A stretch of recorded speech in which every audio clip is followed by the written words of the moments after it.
We had lunch just a little bit ago. That was fun. You're a very gracious host, by the way. Okay. Thank you. Thank you for that compliment. So there's quite a number of things I'd like to talk to you about and just hear more about your perspective, your view. But let me just go ahead and ask you, what do you think about what they call Insurrection Day or January 6th? I mean, that just happened last week, you know? Yeah, it's a wow moment for me, as many people in the country. One that see that happen in real time, you know. But where was a real wow for me was who was all involved. You know, the people who were involved, meaning these are Americans who love their country. I don't dispute that. The people who at least state that they love their country, and just the very visceral response to an election. And in my eyes, that whatever political party may be onboarding as a result of an election, the power and the people are always with our ability to vote them out when we don't like the direction that it's going. And so this type of behavior was just astonishing to me. I've said on my own Facebook post that I have no issue whatsoever with people who want to peaceably protest. It's the First Amendment right for people to do that. And peaceable does not mean that you don't yell and scream, and you know, you might have some behaviors, but it doesn't mean that it then resorts into damage of property, harm to physical life. And we've seen that happen in other protests, and certainly saw it on January 6th. And the thing that really got at me, Ozy, was some of the people who were involved, or some of the ones you wouldn't expect or anticipate. There were elected officials.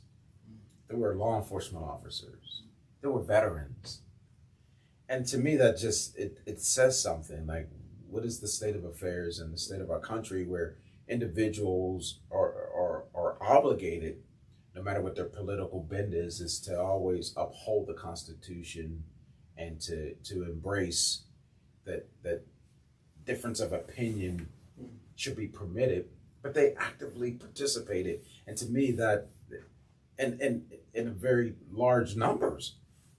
And so I don't want to draw no lines between, well, these people are different than those. I just talk from a perspective of being a law enforcement officer and a veteran. Didn't matter who was in power at the time. We respected those who were in authority, even when we objected to who they were politically, and we just did not get into the whole political fracas. But I saw individuals, and so it just really, it hit in a way that I didn't expect, and I was just astonished. And I will say it. I said to the people in my church, I was particularly grieved to see that happen. Not that some people oppose, you know, the party that's coming into power. You'll have that. I was just grieved that this is where America is right now, where it feels like this is the only way that they can either feel like they can be expressed or heard, or to ensure that the will of those people are executed despite the will of others. So it's just a bothersome time, and the continuance of it's going beyond January 6th because it continues to be fueled amongst people. So I need to say real quick, I want to apologize if we lost some of that, because it disconnected and reconnected. I'm not sure at what point that happened. Okay. The timer's still going, the red light's still on. So we're not purposely trying to censor Sheldon's. Yeah, that would be a shame. You look back at the video, like, what happened to that whole introduction, you know, where I laid it down? There's still a lot to unpack with that. Before we go on, because I guess we can hit on it here and there. A lot of what I guess we can talk about might overlap, but remind me a little bit more about you. Like, I didn't even know you and Faye, your wife, owned a fish store. Yeah. So that is enlightening. That's awesome. You know, that's inspiring. I think a lot of pastors have an entrepreneurial, you know, spirit in them. Mm-hmm. I remember seeing, I don't know if you know who it is. I think his last name is Overton. He was a pastor in Colorado, and I recently saw that he had resigned. I'm not sure how far back, but he owns like a car business, Yeah. a legitimate big car dealership. And his purpose, like his mission statement, and how he talks to people is about treating people fairly, you know, because obviously those kinds of industries take advantage of people. So kudos to you and Faye for doing that, taking a step of that. And you're also church planning. Yes. And you're on staff, right? Yes. At a church where you have some expectations there, I'd imagine. Mm-hmm. So even before all that, see, there's so much. I love talking to you because of this. You come from a law enforcement background. Did you serve in the military? I did. 19 and a half years. 19 and a half years? Yeah. What happened to the other half? What, you could be 20 or? Yeah, I got injured and was forced out because of an injury. But yeah, just short of 20. Do you still have that injury, post-injury problem? Or is it resolved? Oh, okay. Yeah, I hurt my shoulder doing a training operation. My whole life pretty much, whether it's military or public safety, Mm-hmm. I've pretty much been a trainer, instructor type. And I was doing that in the military. I first went in right after high school, went into the Army, was a combat medic. And then when I got into public safety, I went back into the reserves. And the Air National Guard was my final. I did National Guard, Army Reserves, but then my final was Air National Guard. I transferred over to a different branch. And there I became an emergency manager, or what they call emergency management. And one of my role and responsibilities, because of my WMD background and especially explosives, was to train everybody up before they deployed. And we would do mock scenarios, set up a training environment, allow them to operate within a WMD, weapons of mass destruction environment. And while I was doing that, I injured my shoulder. Wow. And to this day, it still plagues me, but it ended my military career. And, so I'm disabled. I'm classified as a disabled vet, not 100%, but I am disabled. And that's why it's 19 and a half years. So at the time, were you really devastated, or was there kind of hey, I'm kind of glad about this situation? You know what I mean? No, I fought it. Yeah. Actually, I got injured about 17 years in.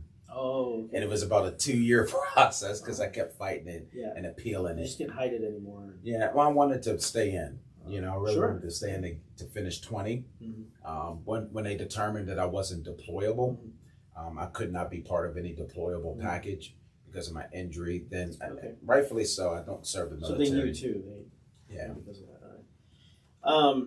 So this is just a question from left field as we're talking, and we reflected very briefly on January 6th events there. Yeah. In the military, did you experience racism, discrimination, or is it like the Blue Line family or the Blue family with police officers? I guess it's not like that. Yeah, but they try to, they try to minimize that in the military, but it exists. Okay.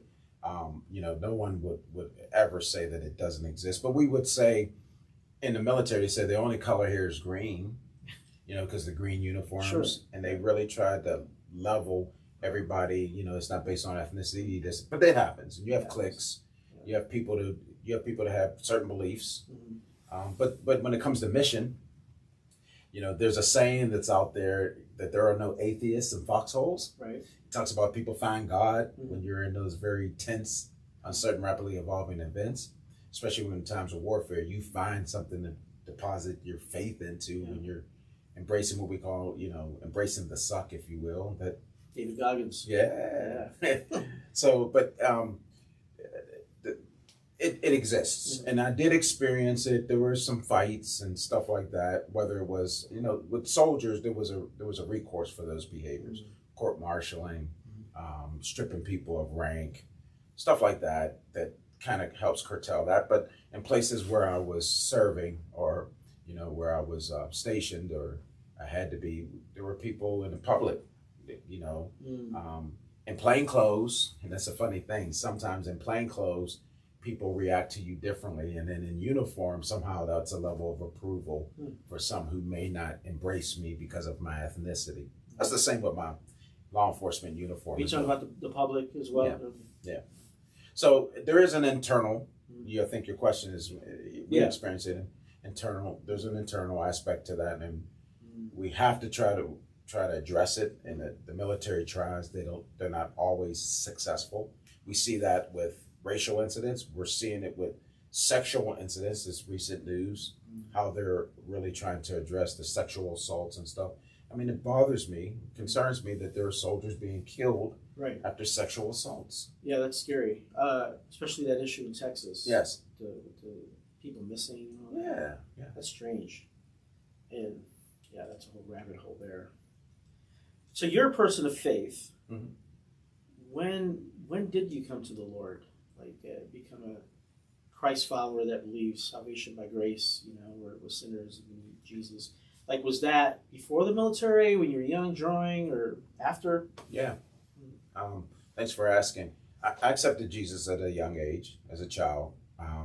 What age? I would put it about 10, 11 years old. And I can rightfully say I knew who Jesus was and I accepted him as Savior.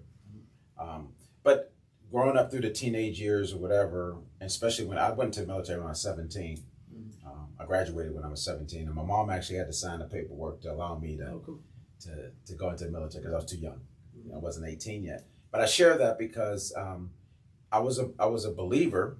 I believed in Jesus. He was my Savior.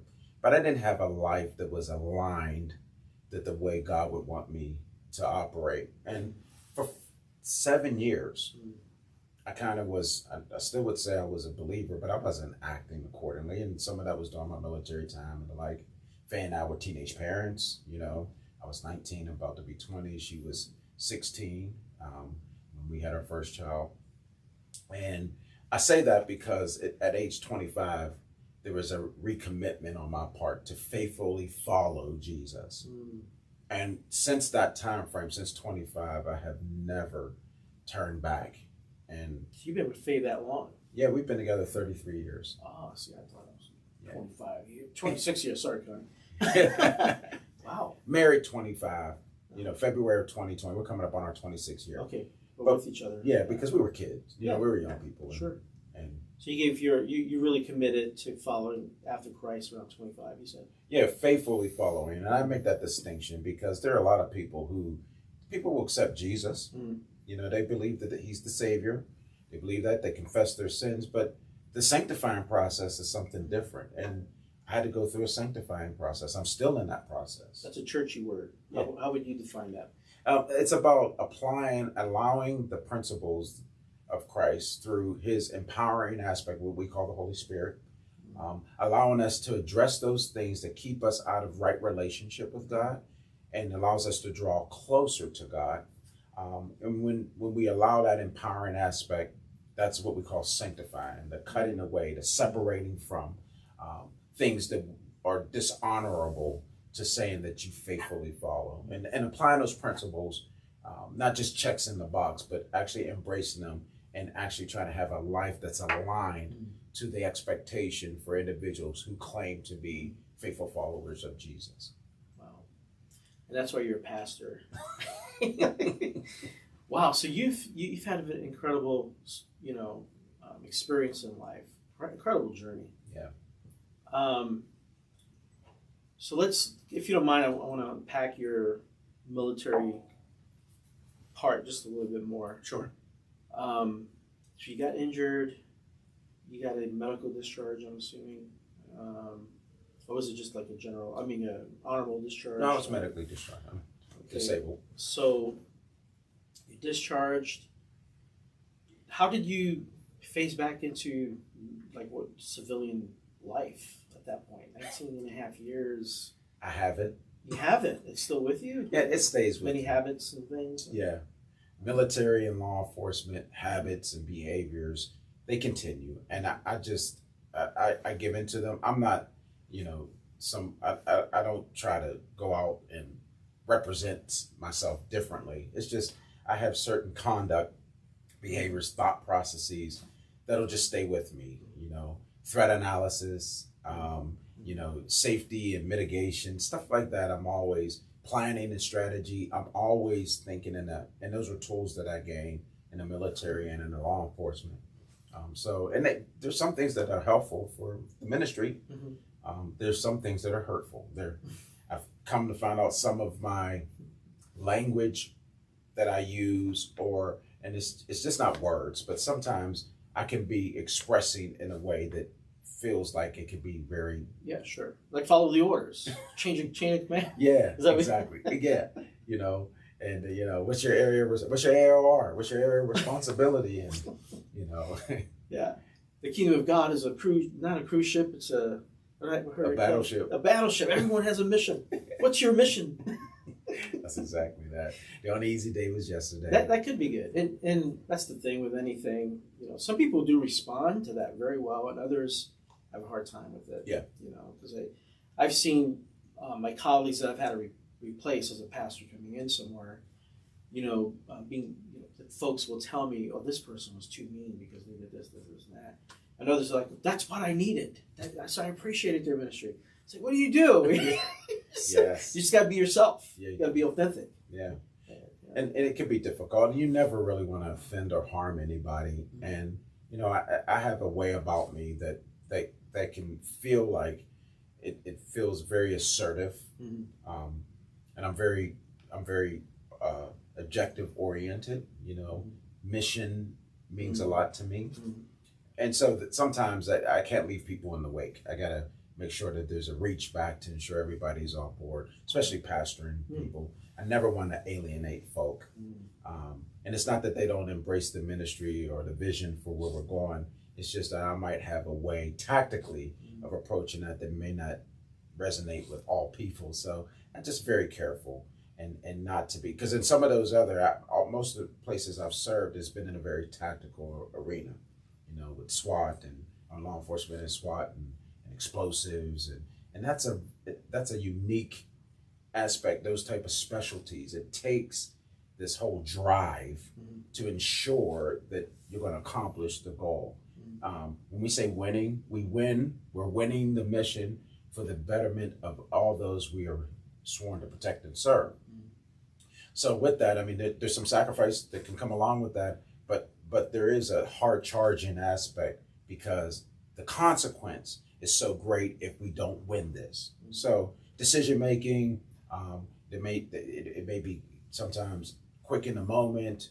You know, there may be some aspects where you got to quickly calculate the cost and move quickly to it.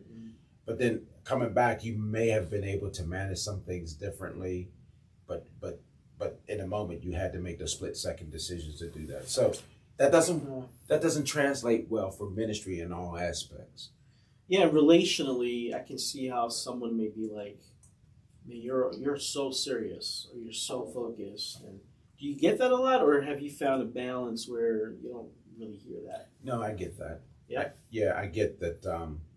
You know, my drive and passion, I hear that a lot. And sometimes passion can be a good thing. I'm not disputing that.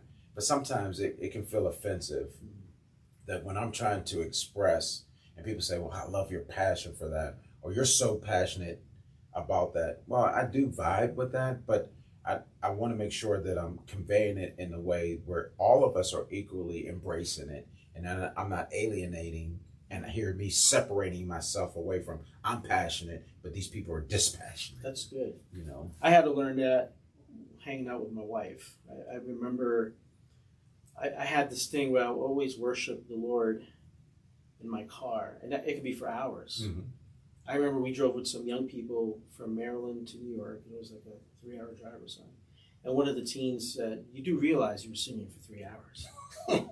So when I would hang out with my wife and listen to worship music, and here I am singing and giving it all, she was just like quiet, just sitting there. I'd be like, "What's wrong with you?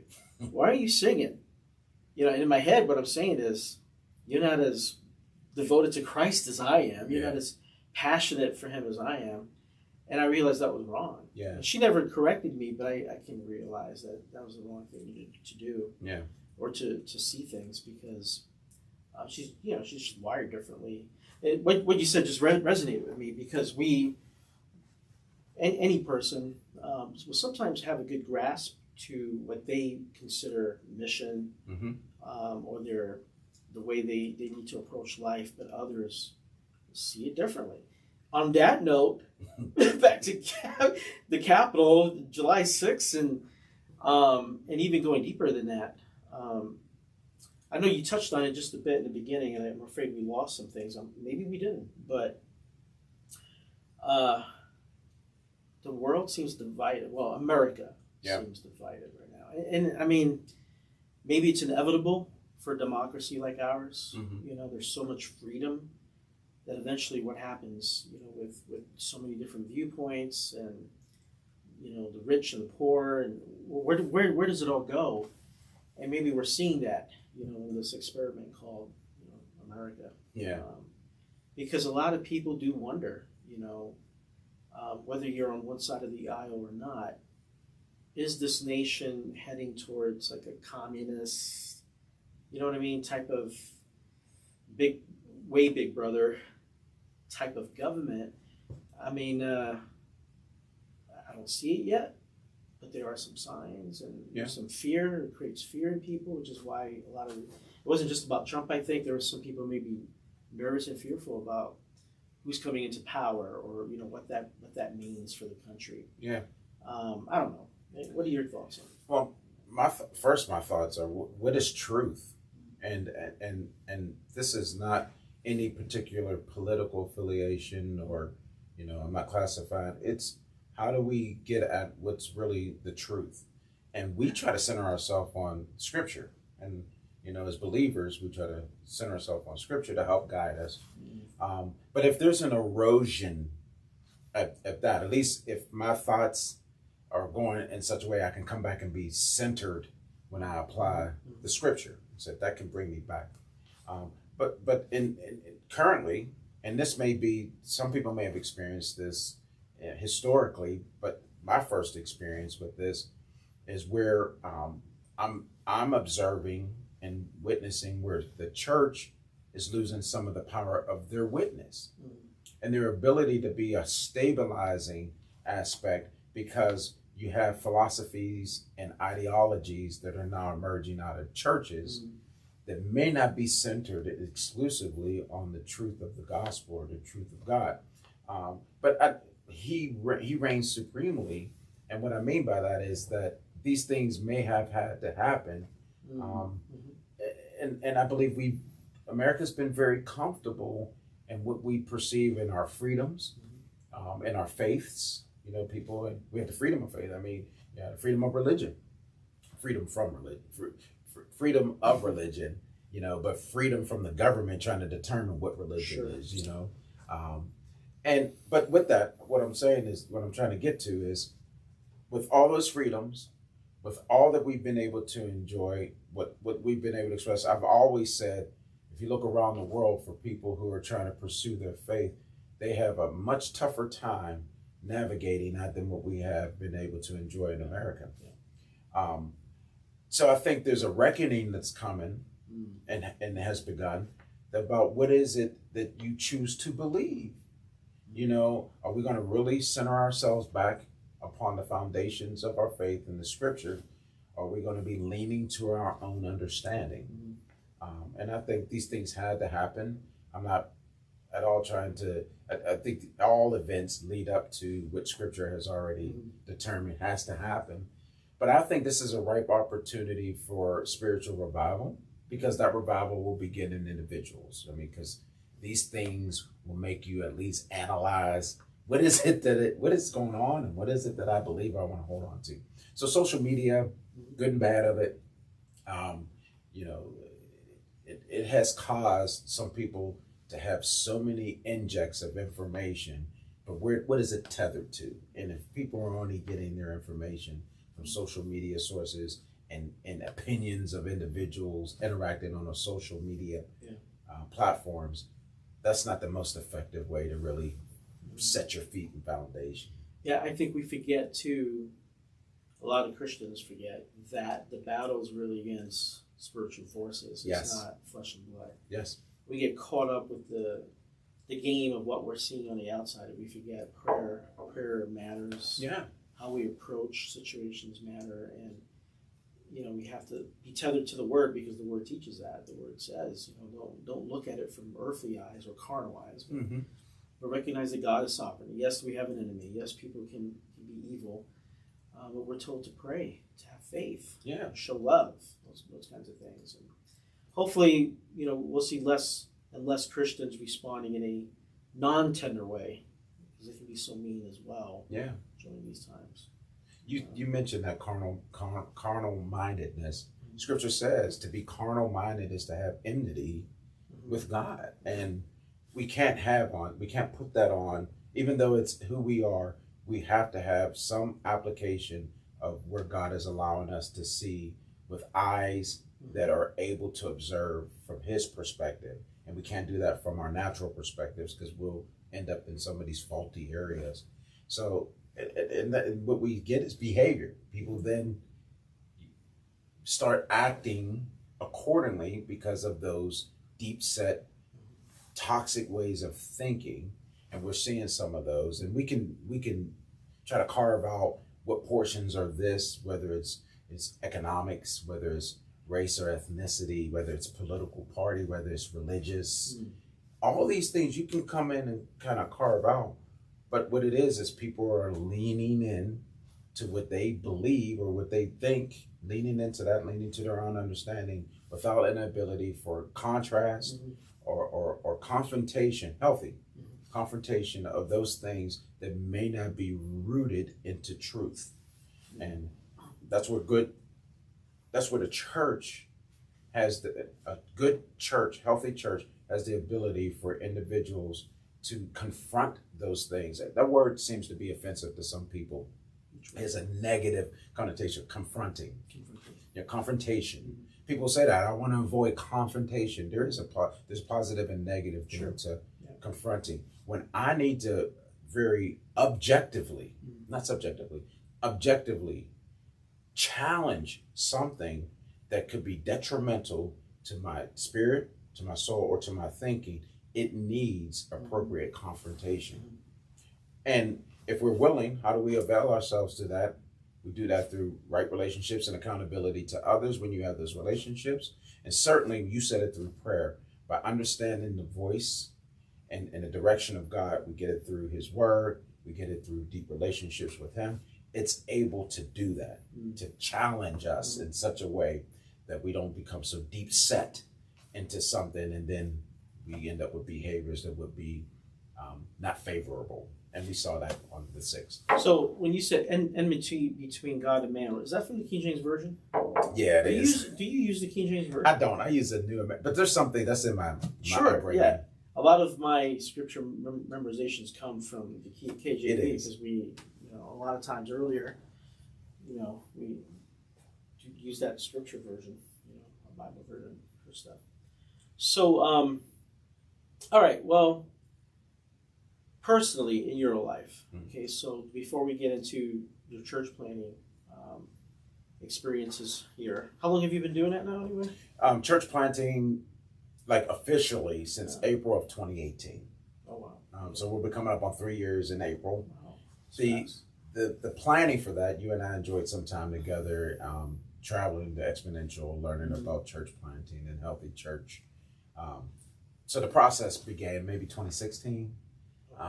But I wasn't an active church planner until we launched in April of 2018. So how much is Faye on board with that transition? Yeah, well, she's been one of the biggest supporters and cheerleaders for helping me navigate what is the call of God for us as my house, but where is God wanting me to participate? And I took an early retirement from law enforcement in 2011, pursuing ministerial work. How many years were you in law enforcement? I was public safety for 21 and a half years. Wow. So I came on 19, about to be 20, and I retired at 41 and a half. Wow. So the reason why I explain it that way is I came on as a young man. I went in the military at 17, You know, I got into public safety when I was 20, Wow. and I was a medic. Mhm. I told you I was a combat medic in the military, but I was a medic with the city. So I don't remember that. So I thought with the military, your specialty has to be, if it's not a medic, it would be the weapons, bomb expert or something like that. So were you able to do multiple things? When Yeah. you were, My explosive experience didn't come on until I got onto the law enforcement side. Oh, that's even better. Yeah. Here. Okay, cool. So my military experience was, I went in as a dietitian, transferred over to a combat medic, Wow. and became a city medic, and then transferred, did that for 5.5 years, and became a police officer. Was on the streets for a couple years, went to SWAT, really helped to transform SWAT teams, because there was a shift there in the late 80s, or I'm sorry, that's wrong, late 90s when I came on. And because the mid 80s, there was no SWAT team before 1986, I believe. Daryl Gates started SWAT teams in California. I think it was 1986. So your favorite movie? SWAT. It is. I had a It feeling. is. When I was a kid, SWAT was my favorite. I said, I want to do that. Yeah. That music. Yeah. Getting out the bread truck. They converted the bread looking truck. We had one of those when I first started. That's cool. Not the big Linko Bear, the big armored vehicles. We had a bread truck that said SWAT on it. How bulletproof was that? Not at all. And I can tell you some stories how I know for sure what bulletproof. But the whole thing about serving, I went, and if I can interject, my first job as a teenager was at McDonald's. That was my very first job, other than my own personal hustles. I mowed lawns, I had a paper route, I shoveled snow, I carried ladies' groceries home.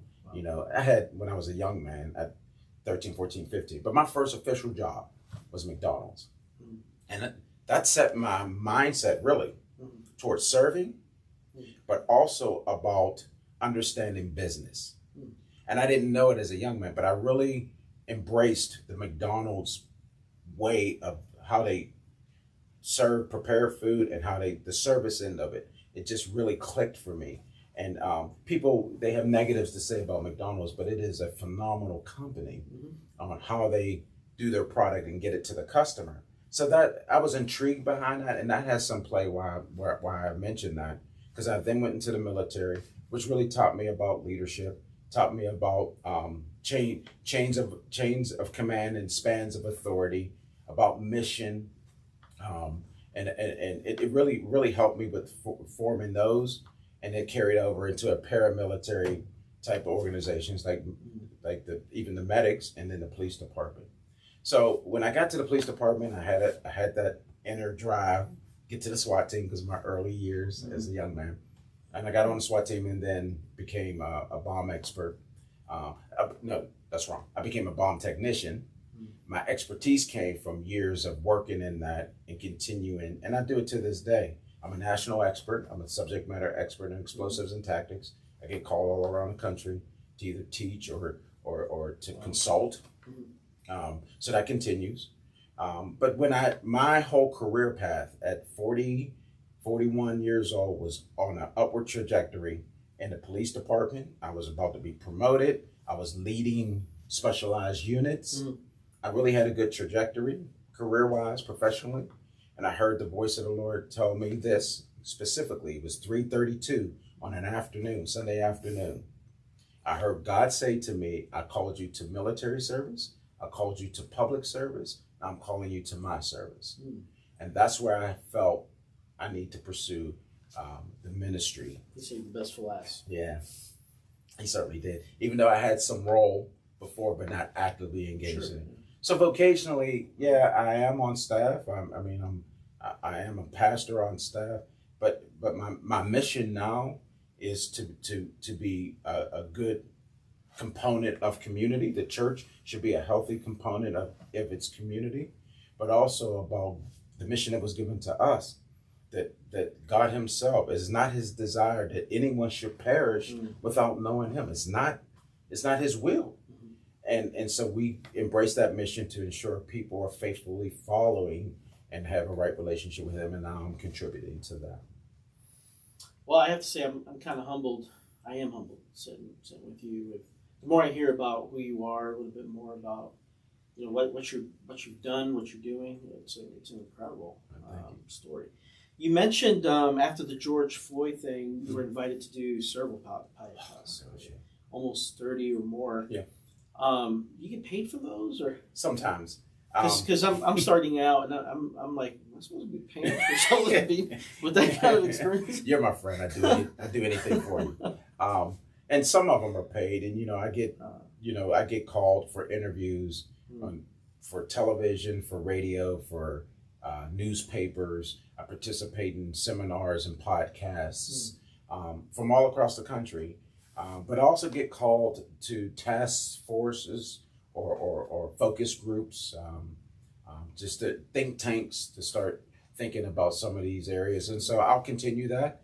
My experience allows me those doors, but also can to be a good expression of kingdom in those areas as well. And so some of these, especially when we have incidents like you mentioned George Floyd, and that's not the only one that I spoke on. The Ahmaud Arbery, the Breonna Taylor.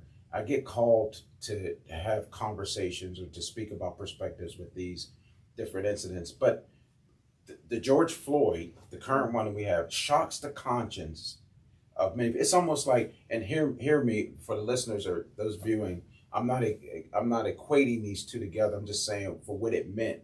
The Emmett Till incident really sparked a civil rights push. What happened with Emmett Till and the lynching of Emmett Till really resonated with a lot of people, and it just pushed a lot of change, a pursuit of change in the 60s, and then you saw the civil rights movement that came about, and there are other things that contribute to that, but that was very visible. His mother decided to have an open casket of his lynched body, and that imagery sticks with our people current and those who experienced it at the time. I say that because George Floyd was imagery that people can go back to right now, to see a law enforcement officer with his knee on the neck of an individual, and for the crime he was accused to have committed seems so disproportionate in the minds of any reasonable thinking person that says that passing a fake $20 bill would not seem appropriate, that this person should end up losing their life. Now, we can go through the tactics from a law enforcement perspective, different from the public's perspective, but I would say universally, you'll have some outliers, but universally, most people will look at that and say, that seemed extreme. And you have the experience to say that. Certainly do, and have. To say why I felt that the use of force, not bandwagoning. I don't look at jumping on every opportunity to be the first to speak out on it. But when I look at the tactics and ready to speak on them, I stand behind fact, whether I'm applying law or training regiment or the like. I really stand behind that to articulate why something might be justified or unjustified or reasonable or unreasonable or excessive or not excessive. And in the George Floyd incident, it was excessive, not from the initial of trying to control him, because there was some aspects from a reasonable officer's standard that they could say, it looks like there's some resistance. But the persistence of the use of force, despite his cries that he was calling out, that's where it delved over into being excessive. And then techniques that were used are not ones that any law enforcement officer would deem as reasonable, unless you're expecting to use deadly force. The force used on George Floyd may not even been a technique that was taught, but can be articulated as appropriate if the level of force or the threat of the level of force that the officer or the person was experiencing would require that use that they used to overcome that would have been reasonable. And that sounds like a lot of verbiage, that if George Floyd had a gun and was attempting to shoot people, and the officer Sheldon then takes his knee to restrain him and decides this is my disabling technique to stop this threat, might be a different scenario. We might be navigating this differently. But because he was already cuffed, There were multiple officers on the scene. That's where the And excessiveness his cries for help.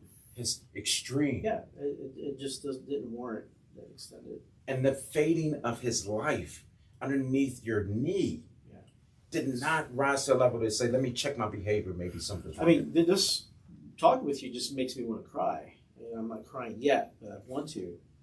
I'm trying not to. So I can see you're still upset about it too, and very emotional. You should be, understandably. When you think of someone like the cop, I think his name is Furman. Chauvin, I think. The one that had his knee on his neck? Yeah. Officer Chauvin. I think it's Chauvin. So do you think this came more, this is an honest question, do you think it came more from like a police brutality mindset, like he would do that to anybody because he has that bucket, of just being an arse? Or do you think he was racist? I mean, I don't know anything about him. I'm just curious how you view it, especially being connected, to that family, the Blue family. You might know things. So here's what I would say, Ozy, that for me to say that officer with intent decided to make that decision because of his own personally held feelings about the person he was engaged with being different than him, I would not at all remotely would I ever suggest that I could articulate that. What I will say, that there is an aggressiveness that comes from police officers as they interact with certain groups of individuals. Now, some people will differ with me on this, but we see it constantly playing out. Why is it that the incidents that we have with police officers and people of color, whoever it is, now there are incidents where I'm not saying that only happens to them, it happens to people who are Caucasian as well, but disproportionately the interactions of law enforcement and people of color, of brown people of any type, go up the span from white all the way up to the darkest, whoever it is, the span of color, that there's an aggressiveness that exists. And so what is it that You mean an elevated, right? Compared to just your regular citizen or whatever. Right. Yeah. And you can't deny it. We see it playing out multiple times.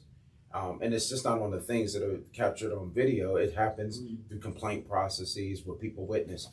And again, that level of aggression, where I want to really challenge my law enforcement colleagues to say, prove right or wrong.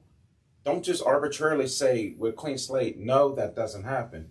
Is this something that could potentially be evident that we approach these situations with a heightened sense of threat analysis or expectation that makes us interact in a very heightened way? Because we see those interactions, whether it's verbal or that then comes out into behavioral. And what I'm getting at is, we want officers. I'll say, as I've said it, and I should document it, but we want our officers to be assertive. No one expects officers not to be assertive. We want that, and to uphold the law, to dispatch their duties accordingly. But we don't want officers who are then being assertive to delve over into being assaultive or aggressive. There's a difference. There's a distinct difference between those. Be assertive. Be firm. What you got to do. Be sure about what you need to do. But we don't want officers who are assaultive or aggressive. I imagine it can get tricky. You're being assertive, but the adrenaline's going. You're triggered. Maybe some things are happening too that you weren't expecting. You're even more heightened, for an officer. And I think the line can be crossed to them becoming assaultive and all of the negative. But like most of us, I think we cross that line in life sometimes, but we can catch it. Yeah. In this case, and I know it's an older case at this point, but with George Floyd, I remember hearing one of the cops standing nearby him, hey, stop it or something. Or, and he was like, oh, no, he knows what he's doing or whatever. Yeah. He clearly decided to continue that absurd behavior. I don't think he's gone to court yet, right? No, their case is pending. It's still coming up. See, that's another thing. It's like, what's taking this so long? Well, again, this is a very when you get use of force issues, it's one that it's very challenging. Some people in the public would think that officers have some sort of immunity from being liable for these things. No, it's really the public through that has been proven through U.S. court cases, really federal court cases. The reasonableness standard that we look at when officers apply their tactics or whatever, it's called the reasonable officer standard. That has been established through federal case law. And we can go to the, Tennessee v. Garner, Graham v. Connor. So there's a lot of precedent. There is, and it's been established about officers who use force and this, the criticality of that. But you pointed out when those officers said, whatever, we're paraphrasing, whatever, that he should stop his behavior. You think this is whatever he said. But he did say something to try to stop it. There's another phenomenon that exists here, that there was a more senior officer there. Several of these officers were very junior. I think they were only on the streets months. Oh, yeah. So now I've been in that situation. You have more senior people, not saying that they're always right, but you defer to the experiences of the more senior. One, our culture is that we're supposed to glean and learn, good or bad, the to-dos and the to-don'ts, But in that scenario, I can see the sensitivity of the officers. They're like, what do I say to as a junior guy? I'm not excusing it, but how much do I have? You want to speak up, but you also feel like you really don't know enough. Right. Yes, you have to. He's still navigating all that they learned in the academy. And so he's trying to learn the right ways to do that. And that's where field training comes in to help that along. But it's only through experience that you really get a good grasp on how to really execute your duties appropriately, is through experience. And so him mentioning that, I would say it was good to see. I hope in that officer, they say he's just as liable as the other officer. And I don't know if he tried to intervene. I think culpability really lies more with the one. Well, that explains that, because I remember thinking, all right, you did say something, but why didn't you push him off? But that makes sense. If you're a junior, you really don't know. You haven't been in a situation like that. You're wondering if they're doing the right thing. Yeah. Just, I don't know. So, in your military and law enforcement years, that's quite a bit of history there. As far as, I know I've said that a lot, but 19 and a half in the military, and then 21 and a half. 21 and a half. Yeah, and they overlapped, for a period of time. So, has there been a situation that to this day you would categorize it as PTSD type level trauma? You know what I mean? Like oh man, this is a hard one. I can't seem to shake it. Or sure, several. Yeah. Could you share one? Sure. Had an incident. I won't mention any names, but I'll mention the incident. Had an incident when I was in SWAT, where an individual who was assaultive towards his family members, and they had called police, and to help them with this unruly family member, he was threatening to stab one of the family members. They called police. Police arrive. This individual goes and tries to harm the officers with the knife in his hand. The officers tried to engage him with their firearm and shot several times, missing. When that happened, the same family members that called the police, because he was assaulted towards them, saw that the officers were using force against him, not inappropriately. He was trying to stab the officers. They run out and intervene, grab him, the individual, and pull him back into the house. Went to grab him and pull him back in the house. This individual, the suspect, then stabs the one family member and then runs into a house where the other family member was in the house, and then now we have a hostage situation. So this is where SWAT team comes on the scene. After some time of trying to negotiate with them, there was a decision to go into the house to try to extract the grandmother out of the house and leave him in there as a barricade. Barricades are different than hostage situations. we can leave somebody barricaded by themselves for longer periods of time. When you have a hostage situation, there has to be a point of resolve. You have to move more aggressively to try to save the hostage. So that's what the scenario played out. We entered the home. The person was supposed to be bedridden on the second floor. The suspect was on the third floor. And when we entered the house, there was nobody on the second floor. They had ended up being on the third floor. He had physically carried the individual up to the third floor. So now we have a little standoff, if you will. After breakdown of negotiations, back and forth, this scenario did not play out well. He ended up assaulting the individual in that room after some period of time, and he battered the individual with a baseball bat. And we could physically hear this happening because we're on the lower stairwell. Now we're all saying we're going up to try to intervene, and this person comes out. He's wielding a baseball bat. We're on the stairs.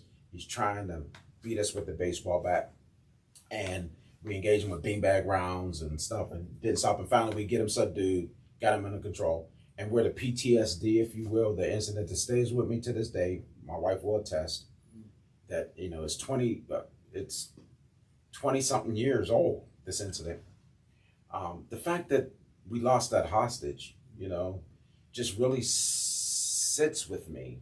Not saying that what could we have done to change it. Yeah, it was his fault, but that's just an incident that plays out. When I went up there and to see the scene of what happened, I heard it at the bottom of the steps when we were ready to go up the steps. But then the witness, what the scene was, it was horrific. And then that person, and if I can share personally, the first couple of officers SWAT officers who made up there were calling for me to get up there immediately. I was further back in the stack. We call it the stack. I was further back. After we got them under control, got them all cuffed up and everything, they were screaming, "Sheldon, get up here." And the reason why they were screaming, because I had medical background. I told you I was a medic. And the person that was there, they were taking their last dying breaths, face unrecognizable. And all you could see was this gurgling from an area of, I assume was their airway or their mouth or whatever. And I just go in and try to give them an airway to try to keep them alive. They end up dying. The person's still in jail. So the reason why that plays out in my mind the way it does is that, one, it was a horrific scene, but I've been to many of those. It was the fact that, why did it have to come to this? What can we have done differently that would have allowed some more years? I mean, she was up in age, but some more years, and that'd be her terminal end. And that's just one, and it just plays out. And I just like the bookshelf you have behind you. I use this in an analogy for all public safety responders. I say the calls we go on are like chapters of books that we put on shelves, just like you have displayed with the many different books. All did you read all these books? No, it's a lot of reading. Yeah. And so these chapters of these books, and that's what we do. We shelve them. We write the chapters in the books and we shelve it. Somewhere in retirement, somewhere along the line, you'll start unpacking those chapters and rereading them. And I try to tell those responders, find healthy ways. You can find it with church, through counseling.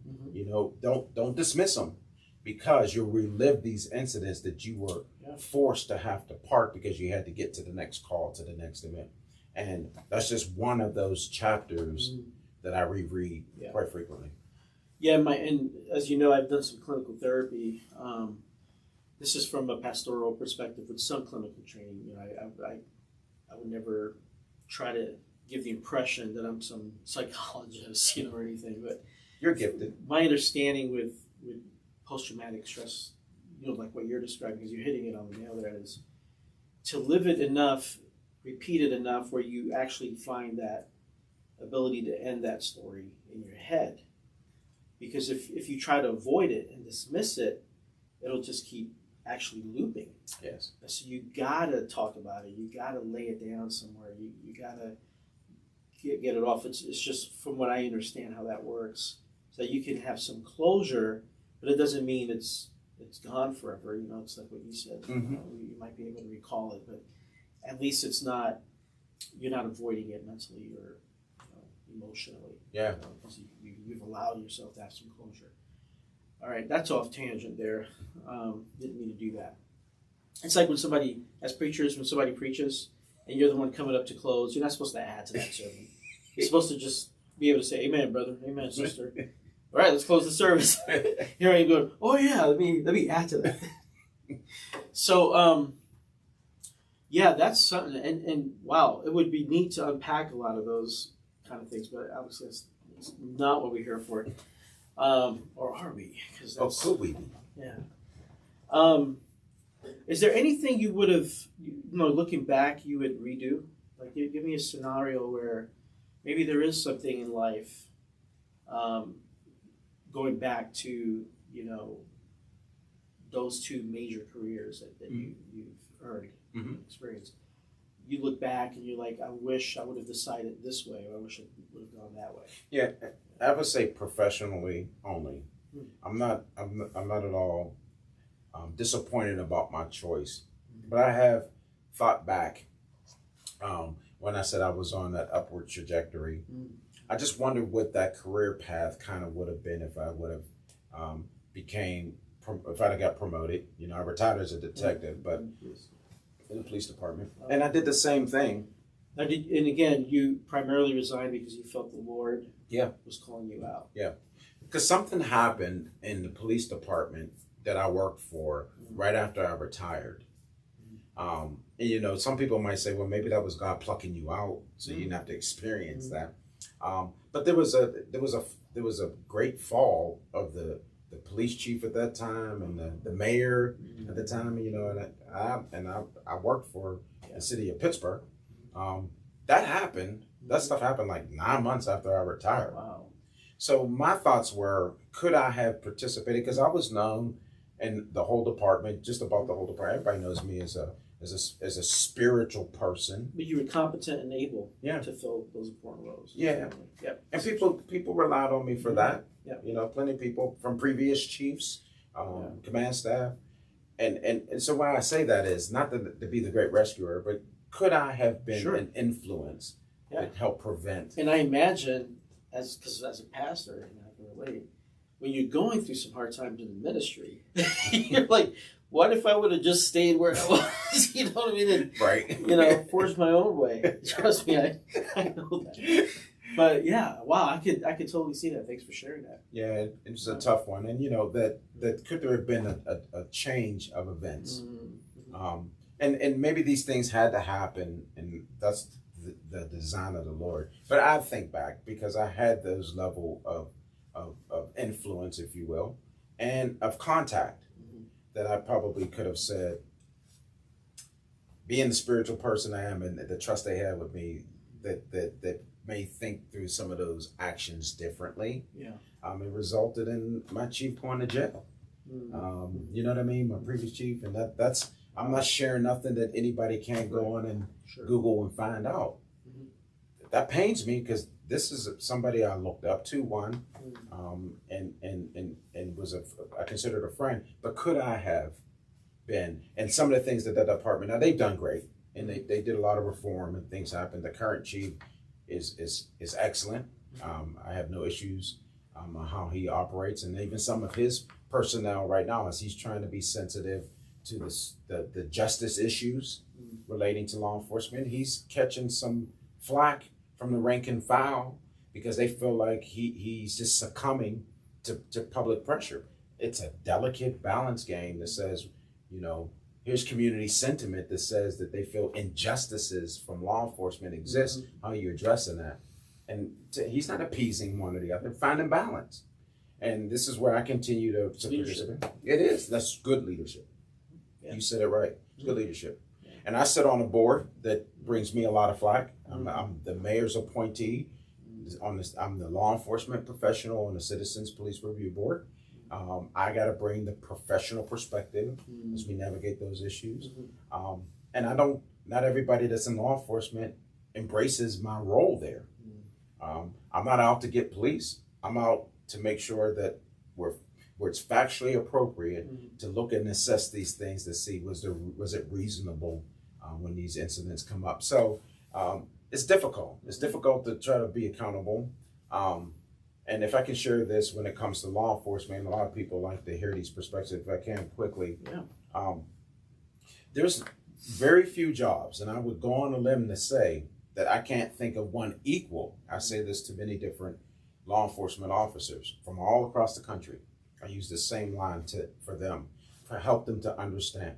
Very few careers and responsibilities where in a moment, a blink of an eye, split-second decision-making, that this person has the power, empowered by the people, the ability to take somebody's liberty or their life based off of their perception only. They saw, whenever you hear an officer articulate why they did what they did, and we go back and analyze that to make sure it was appropriate or not. But at the time that it happens, it says that they saw, they witnessed, they observed, and based off of that observation in a split second, they can take somebody's liberty, put cuffs on you, take you to jail, or possibly take your life.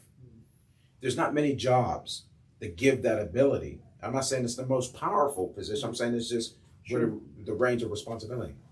Equally, I tell them, with that weight on law enforcement officers, they also have this tension that at any moment of their decision making, that if they were to do something and it would be deemed inappropriate, they can lose their liberty or their life. And that tension exists for every single officer. And the same decision that they make, they can take somebody's liberty or life, or if they make the wrong decision or they don't, they can lose their liberty or their life. Immense tension that plays on them. So when people want to try to view it from the eyes of law enforcement, why do they do the things? I'm not justifying all actions. I'm just trying to relate the tension that exists when trying to execute your duties. And it's, you got to be careful, and everyone shouldn't be treated as a suspect. We can't be, I tell officers, you can be critical on things. You have to have a critical eye to be able to articulate what's happening, if there's a crime, if there's a threat, and respond appropriately. Don't get cynical. Don't get into the realm of cynicism, because that can jade your view, cloud it, and you'll make wrong decisions, start down pathways. What would a cop need to do? Is that an appropriate phrase, cop? Or should I say we officer? embrace cop. It started negatively. Oh, it did. Oh, the term cop, and most officers will not be offended by calling them I'm cops. glad I asked. Yeah, it started. Copping. They were trying to cop, so that this was it started from a negative term. Well, what would you say to someone in law enforcement who doesn't want to become jaded? They want to be as fair as possible in those moments. So what do they need to do to not be so cynical? Thank you for that. One of the biggest things is that we have a tendency, and I say we because I'm part of the community, not that I do it. We, as part of the community, have a tendency to we become tribal as well. And anytime any individuals we see the tribalism playing out in various aspects in our society now. When you move to just be tribal, you're alienating all opportunities to understand and vibe with others, because you're just so held to your one particular tribe. Now you can uphold that and have value in that tribe you originate from. There's nothing wrong with that. But you cannot leave it as exclusive. You have to be more inclusive to say, how are my friendships, my interactions, my social interactions, how am I having an opportunity to have interactions with other people that are different or who may not think like I do? And for me, it was valuable, whether it's just through church or through ministry, but that wasn't it. Involving myself in such a way that I'm only getting the inputs from my community only, because everybody's going to be talking. You got to essentially place yourself. Certainly. To something different.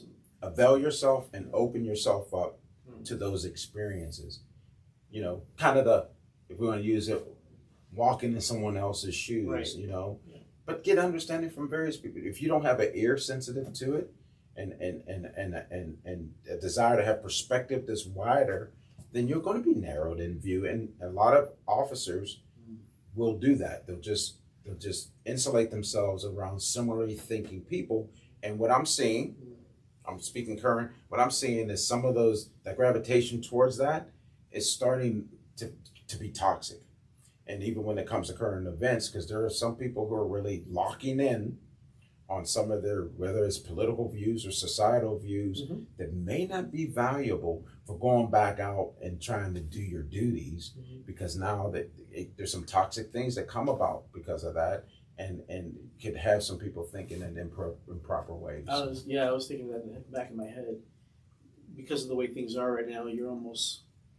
People are almost forced to withdraw to what they're comfortable with or what they're familiar with. Yeah. And that might reinforce some negative things on all kinds of camps. Yeah. So it's a bad place, but that's wise, because not to spiritualize everything, but I think even as a pastor and Christians, we need to get out there and place ourselves out in the community where sinners are. It's such a strong word these days. Non-churched people. Yeah. Because we can get so comfortable and one-sided in views if we keep just coming to church and not even having friends and people to connect with that, are not Christians. Yeah, and I don't think it's the best use of the time God has given us, really, to just surround myself with fellow believers only. One, I can't accomplish the mission if I were to do that. But two, I don't think God calls us to that. Jesus sat among those who were unchurched. Back then, he was a friend to the sinners, And then we're not calling everybody who doesn't go to church a sinner, that don't carry that away. But there is a value of being in community together, and that's one of the benefits of being in the church.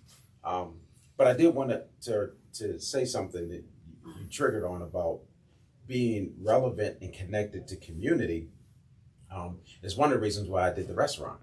And segueing, and you mentioned it a couple times, that, and I gave that business aspect, the early McDonald aspect, because my first master's was an MBA. My second master's was in counseling. And so marriage and family therapy is my second master's. My first one is an MBA. I pursued that. My undergrad was in criminal justice. That's the easy one. But I was so intrigued by business that I went and got an MBA because of that whole my foundation for McDonald's. And then to use that, we have several businesses, a real estate business, this other business that has the restaurant. But the reason why I did the restaurant was because when we were planting the church, I said it to our church leadership, that I wanted to demonstrate to the community that I live in that area. We shop and work out in that same area. That's where Faye and I shop and work out. And I said I wanted to have a commitment of our financial resources to show that we're committed to the investment of this community. And we decided to get a franchise and plant it in the same area where we were ministering. Yeah.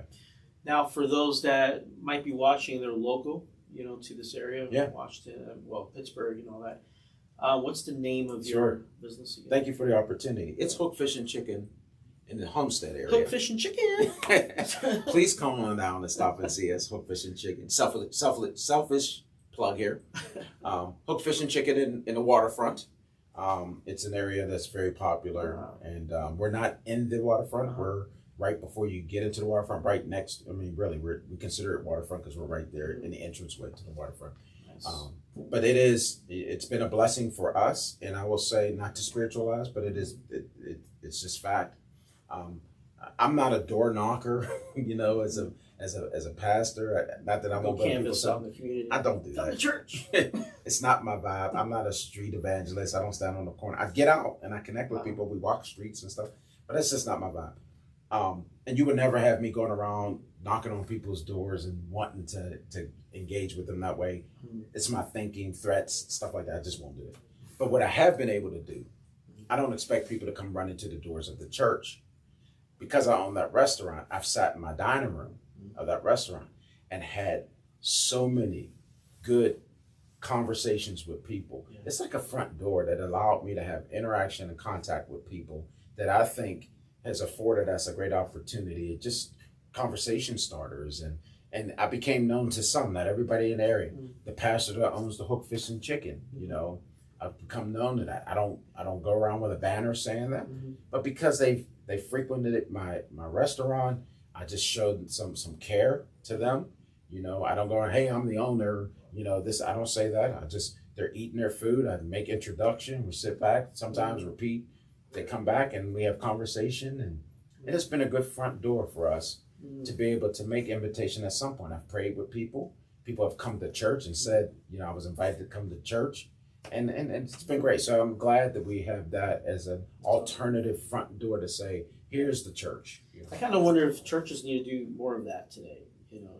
It's like when missionaries go to other countries, yes. We don't expect them to start a church immediately. Usually, you want to build those relationships, maybe start something to help that local community. Whether it's I once heard a missionary couple start a choir, because there was such a passion for singing in that culture, and so they started that, and it just blossomed. They were going to win people for Jesus.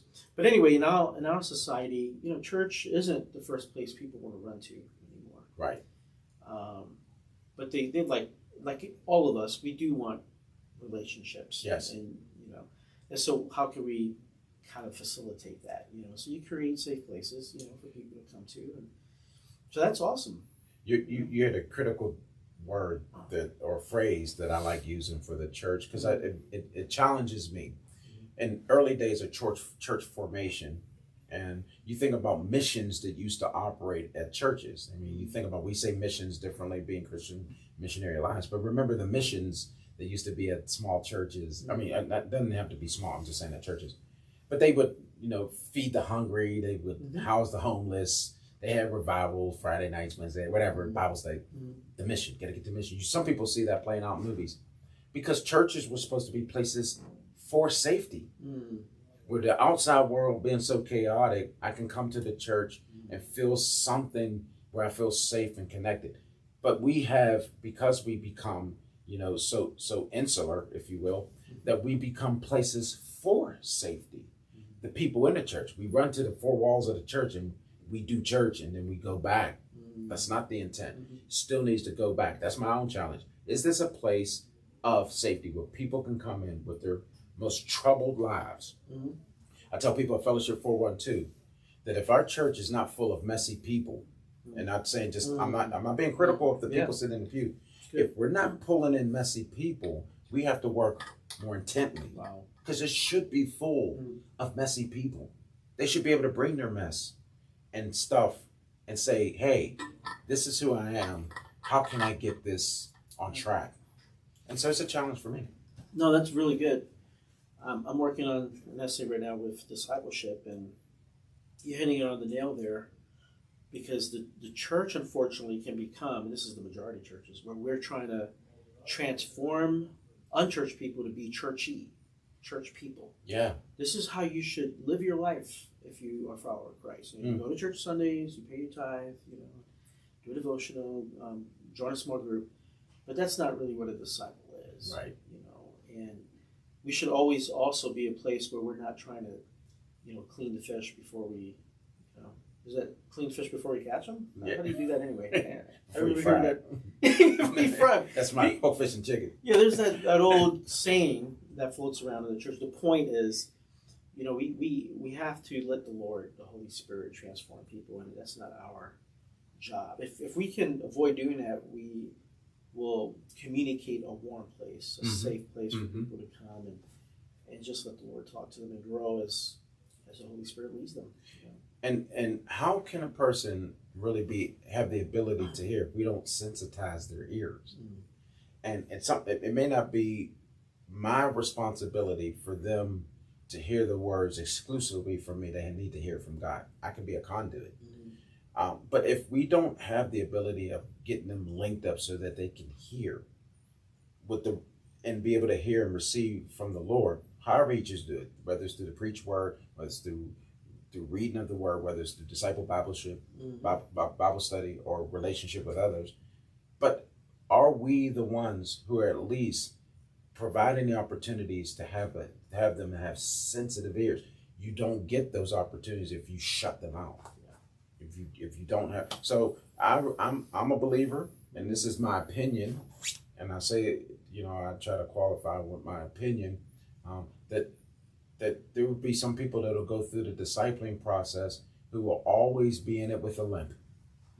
But that does not mean that we won't fix the problem.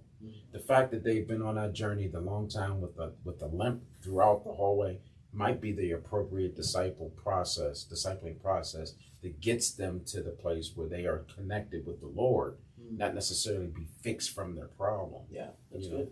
Yeah. So I don't want to take too much of your time, but tell me, if you can, a lesson that you can share with us, me, with anyone, and from just one lesson from your military life, one lesson from your law enforcement life, and even one lesson from being a church planter, leader, church pastor, that will help either pastors, or Christians. You can pick who they are, or just people in general, whatever you think would help anyone, that's listening.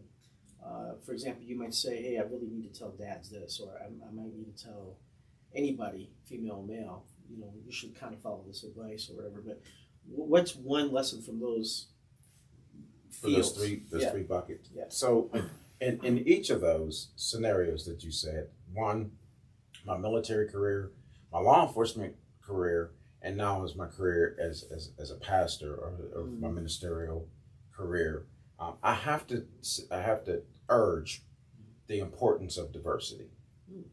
And the reason why I say that is, if I take my military career, if I had takeaways from each one of those, we have people who came from so many different backgrounds, so many different geographical areas, it's just different people, ethnicity. I mean, it's just everything, political beliefs, religious beliefs. I mean, my best friend in the military who stood beside me, his name was S. Williams. I was S. Williams, so we were lined up.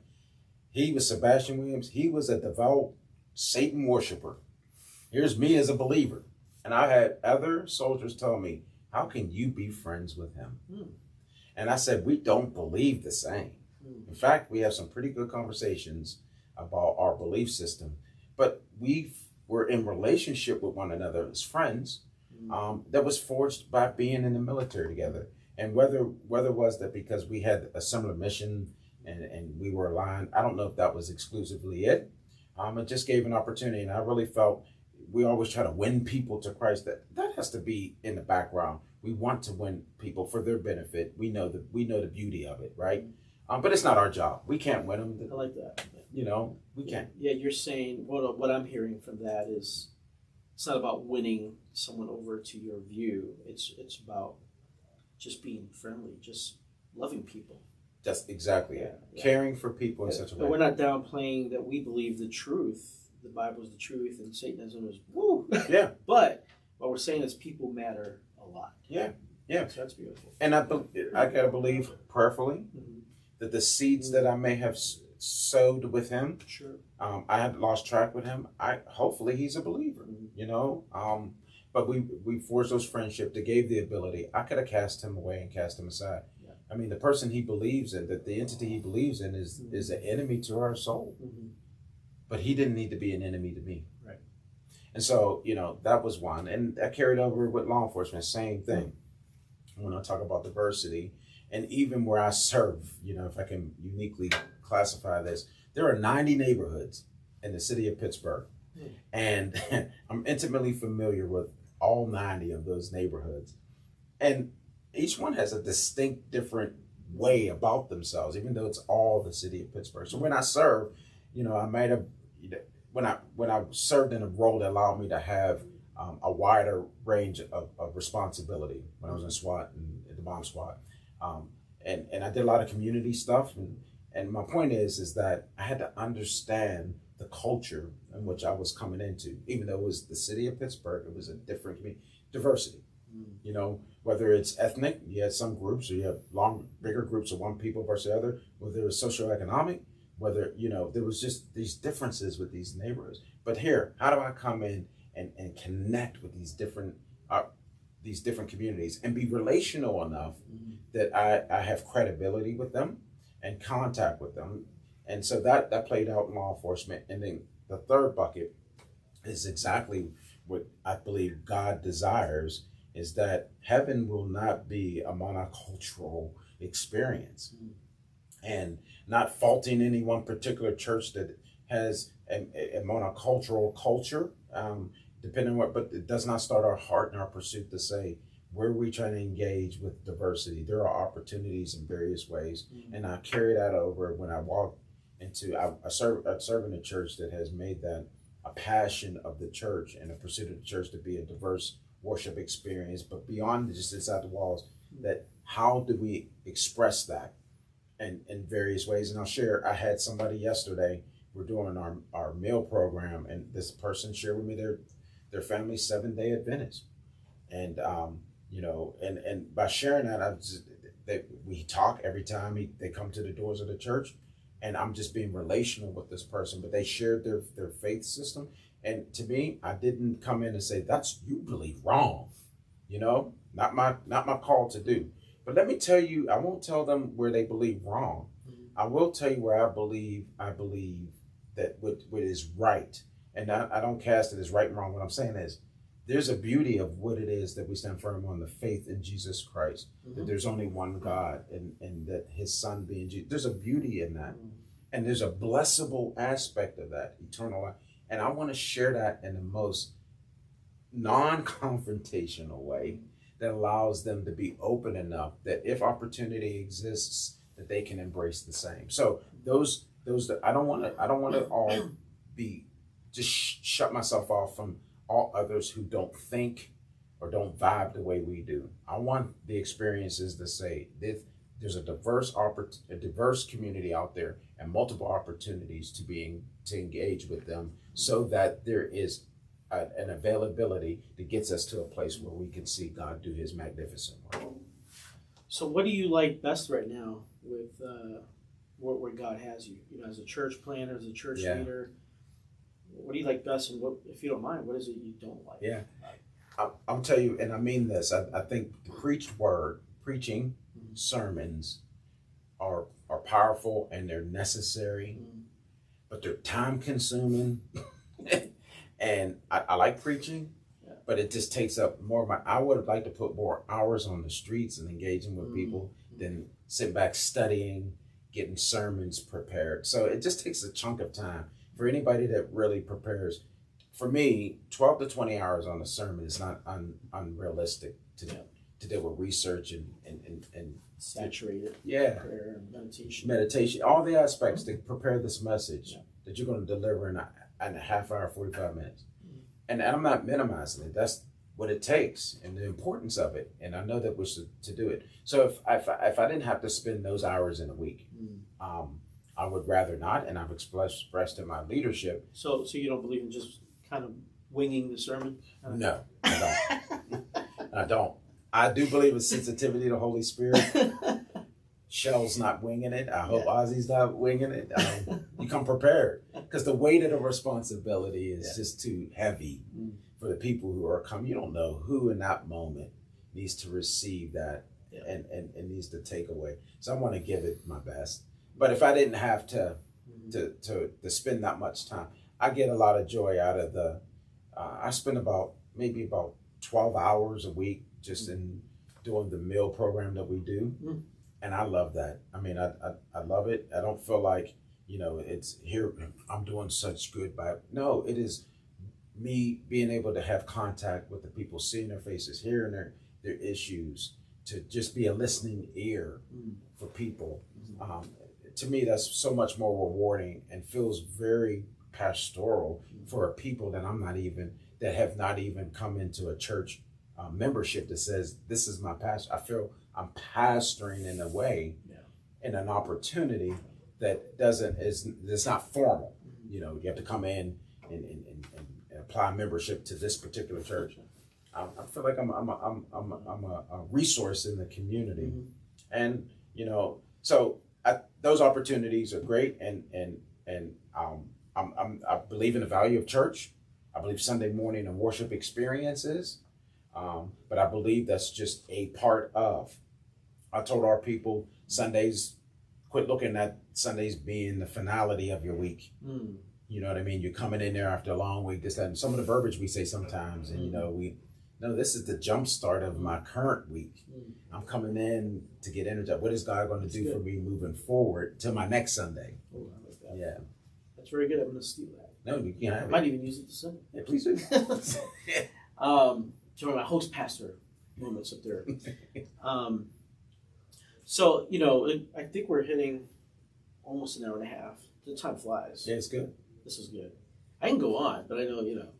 So, before we end, before you leave, touching on the church part, you know, church ministry experiences that you're now having, where God has you, what would you say to other leaders, church leaders, or young people, whoever's thinking about going into church planning, starting a church?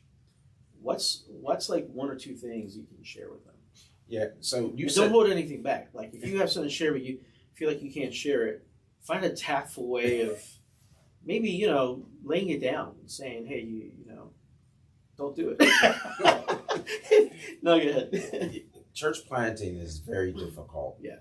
And I will share from my experience. Maybe it was God's plan. I say that because He knew it before me. The year I started, the day we launched the church, I lost one of the most precious things to me. And Was that Brooklyn? Yeah. Wow. Yeah. And so tell us a little bit more about Brooklyn. I sure will.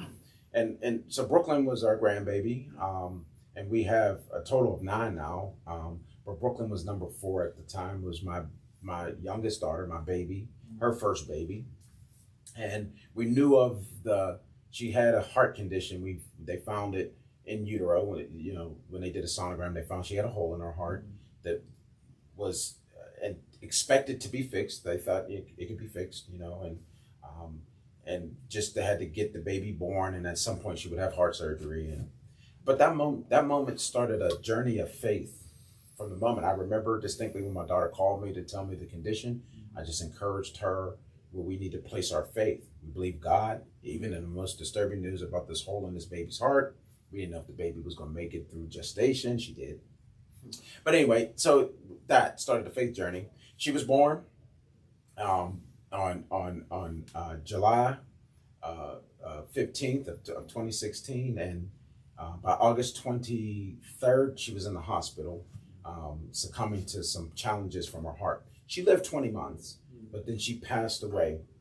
And the reason why I share this story is because we went on that journey. 590 days she was in the hospital. We were there almost the full amount of time in support of not just my daughter, but because our baby had to be there 24/7. I did not want her to be there and not have the experience of having family with her. So we all rotated, you know, through that hospital to make sure she had some contact with family. And she was a big faith story, man. People were, you know, we put out the prayers on social media. I believe that was one of the blessings of social media. And people start gravitating to her story. We really believe, and a lot of people believe, she was going to make it. She was, you know, confounding the medical community. Time Life did a story on her. Time Health did a story on her, you know, about her miracle. Channel 4 did a story on her. Wow. So it seemed like she's going to beat this. And, you know, unfortunately, she succumbed to her heart issue April of 2018. And I say this, she died some days later, but she only died because there were machines and medicine that were keeping her alive. But the day that it happened, where she began to die, was the same day we planted the church. We planted, we had our first service. It was a success. We were overwhelmed by the response of people. We did it in the theater. It was packed out. We had 205 seats in the theater. There was only 200 seats. I mean, there was only 5 seats available. Yeah. It was packed. Wow. Success. We're sitting there. Yes, Lord, this is great. And hours later, we were being called to the hospital because the baby's dying.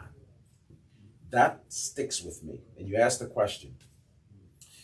That reason why I share that part of the story, because in that moment, it made me, through that process, but especially during it, it changed my perspective on how I have to pursue God.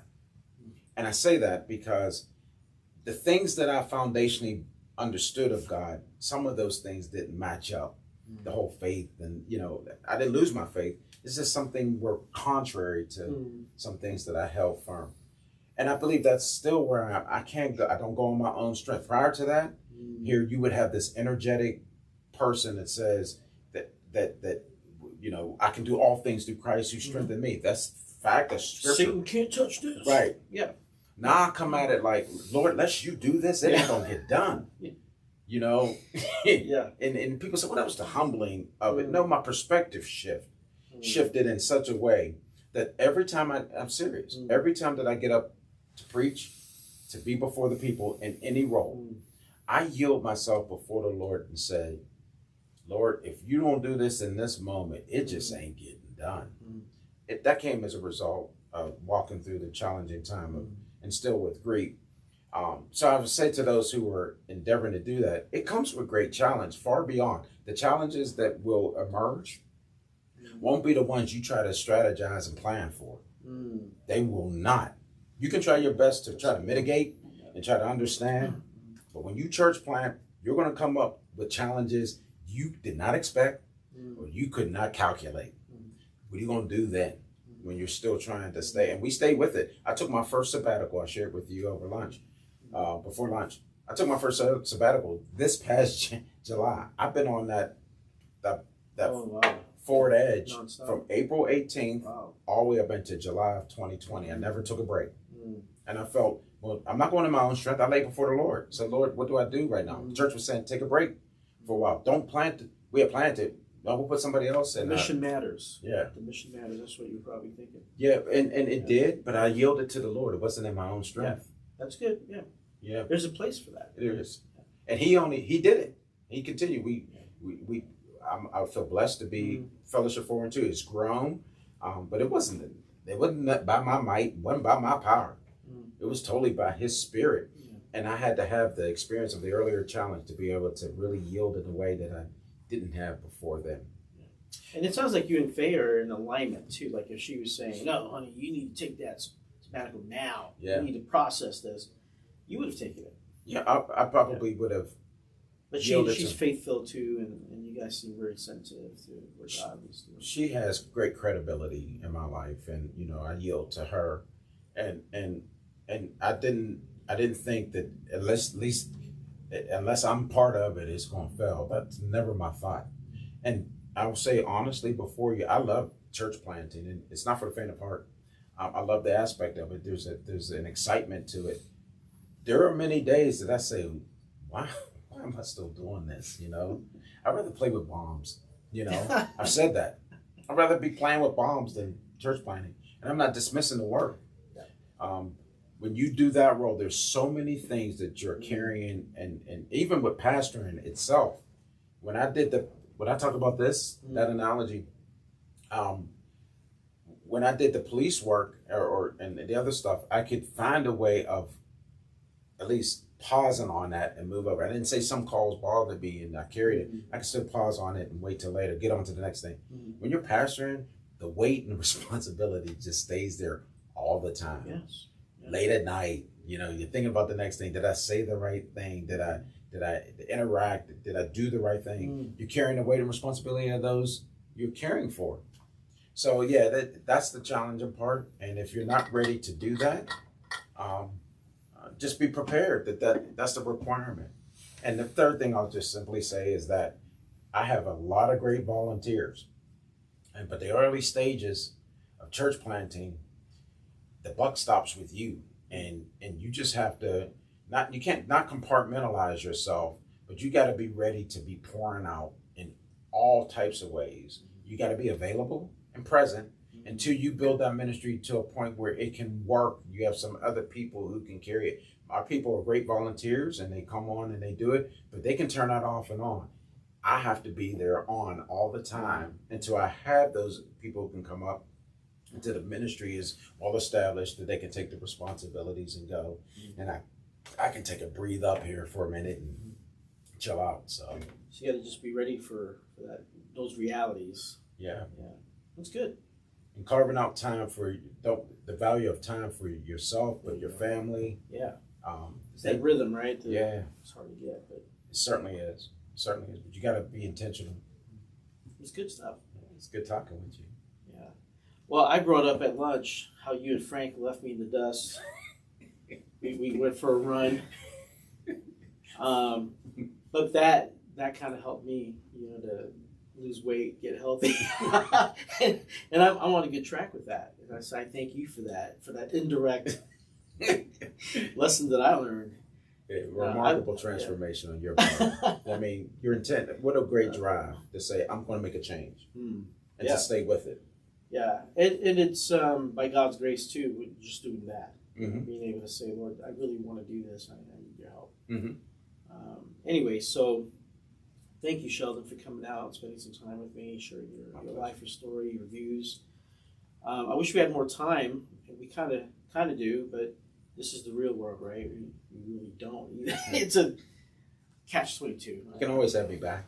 Yes. See how things are going with the, what's the name of the fish store? Hook, Fish and Chicken. Hug Fish and Chicken. Yep. Yeah. The one in Homestead or Waterfront is mine. I mean, you can go to the other ones. That's right. There's a few more. Yeah. You won't get the blessing of being in my establishment unless you come to that one. And your location again is by the waterfront. Yep. 605, 607 Amity Street, right across from the Aldi. We're right there. It's a place that always welcomes everybody. You'll get good service, good food, and we hope some people will take the opportunity to come see us over there. It's pretty neat. Yeah. Thank you, brother. Appreciate you. God bless. God bless you.